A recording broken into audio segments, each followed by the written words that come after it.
in the book of 2 Kings chapter 5, we see how Naaman got saved.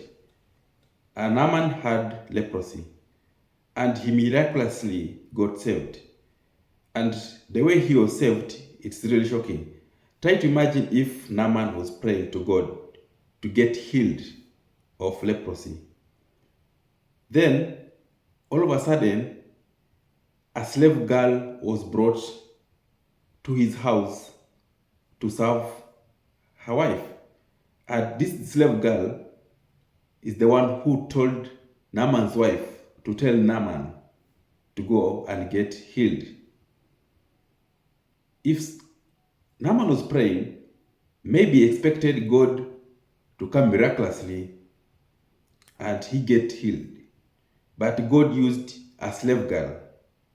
At times, we get answers from God, but we don't expect them to come the way they come. For example, you want to go to another country to work there, but God tells you to go and work as a painter. You refuse.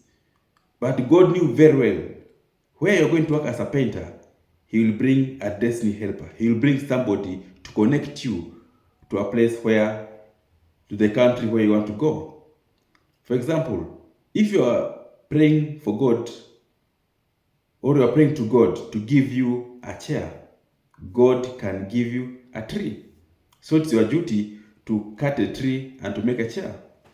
At times you pray so that God can give you fish, but God can give you a boat so that you can go into the deep sea and get fish.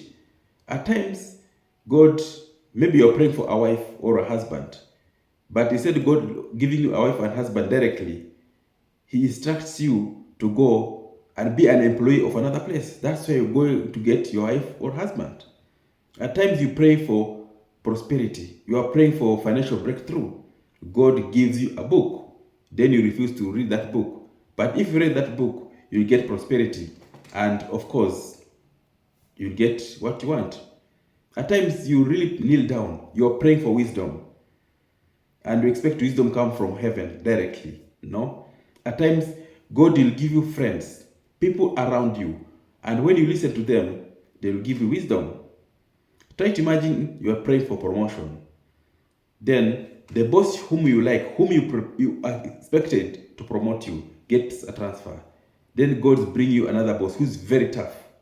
And according to you, you might hate him. But because God knew very well, you need to learn some things from this tough boss so that you can get promoted. Try to imagine you don't have a baby. And you really pray so much, you get a baby. You go to hospital, no help. When you're going somewhere, you find a lost child. You take this child in your house. And this child maybe is a 10-year-old child. Will guide you, tell you, if you want a child, there is somebody somewhere who can pray for you or who can give you medicine and you get healed and you get a child. So at times, we human beings, we blame God that He's not answering our prayers. But it is because He is answering our prayers not the way we want or the way we expected, but He answers prayers the way He wants. So we should be praying to get the spirit of discernment so that we cannot abort our destiny, we cannot abort the answers God gives us.